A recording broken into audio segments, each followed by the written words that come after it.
অনেকে জুলাইকেই স্বীকার করেন না। জুলাই চেতনা ধারণা করে জুলাই সনদ অনেকে বাস্তবায়ন চান না।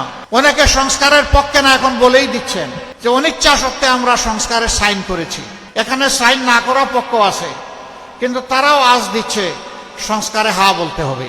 অথচ যারা সেদিন স্বাক্ষর করলেন তারা এখন চুপ, তাদের মুখে এখন কোনো বলি নাই। তাদেরকে তাদের অবস্থান বিনয়ের সাথে বলবো, আপনারা স্পষ্ট করুন, আপনারা কি সংস্কার চান নাকি আপনারা সংস্কার চান না? না না, আপনাদেরকে বলি নাই, যারা চুপ করে আছেন তাদেরকে আপনাদেরকে খুলাসা করতে হবে, বলতে হবে আপনারা কি চান। যদি আপনারা সংস্কার চান, এদেশের মানুষ বিবেচনা করবে এক ধরনের, যদি সংস্কার না চান তাহলে সিদ্ধান্ত নেবে ভিন্ন ধরনের।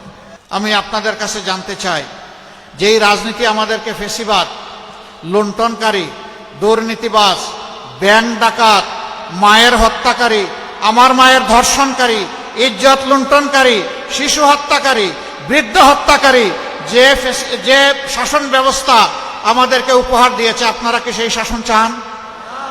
পুরানা অবস্থা ফসা সেই শাসন অবশ্যই আপনারা চান না। তাহলে আগামী 12 তারিখ ইনশাআল্লাহ প্রথম ভোট হবে হ্যাঁ। আমরা গণভোটে কি বলবো? প্রথম সিল পড়বে কিসের উপর? হ্যাঁ মানে আজাদি, না মানে গুলামি। আজাদি না গুলামি।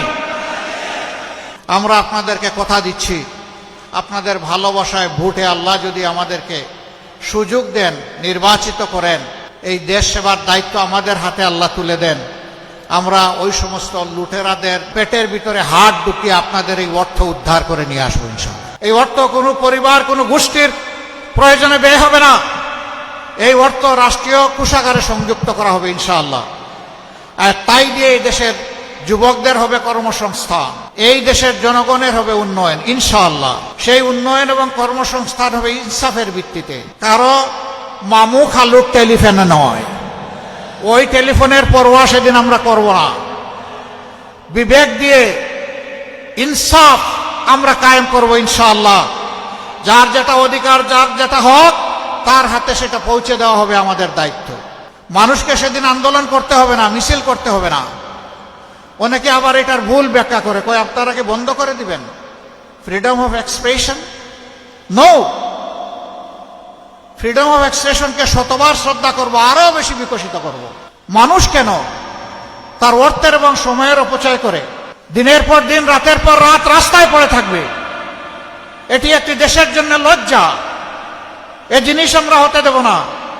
মানুষের সমস্যাগুলো মানুষের সাথে ডায়ালগ করে তুলে এনে অগ্রাধিকারের ভিত্তিতে সেগুলা সমাধান করা হবে রাষ্ট্রের দায়িত্ব, এবং এই রাষ্ট্র এটা করবে ইনশাআল্লাহ। আমরা আপনাদেরকে কথা দিচ্ছি, 17 মাস আমরা চাঁদাবাজি করি নাই।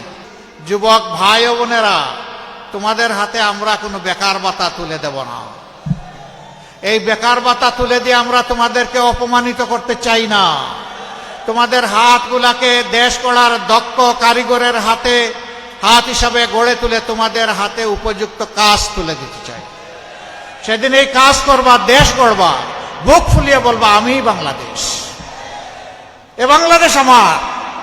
এ বাংলাদেশের জন্য আমি অনেক কিছু করতে চাই। যেইভাবে বুক চিতিয়ে যুদ্ধ করেছিলাম, লড়াই করেছিলাম, সেই লড়াইয়ের দাবি আমার কার্যক্রম দিয়ে আমি পূরণ করতে চাই।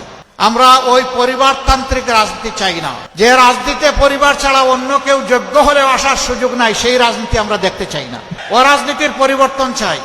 রাজার ছেলে রাজা হবে, একজন শ্রমিকের ছেলেও প্রধানমন্ত্রী হবে ইনশাআল্লাহ, যদি তার যোগ্যতা থাকে। ওই বাংলাদেশ আমরা করতে চাই, যেখানে সত্যিকারের মেরিটোক্রেটিক সোসাইটি হবে, যেখানে পলিটোক্রেটিক সোসাইটি হবে না। রাজনীতির আনুগত্য দেখে কাউকে মূল্যায়ন করা হবে না, মূল্যায়ন করা হবে তার মেধা এবং দেশপ্রেম দেখে।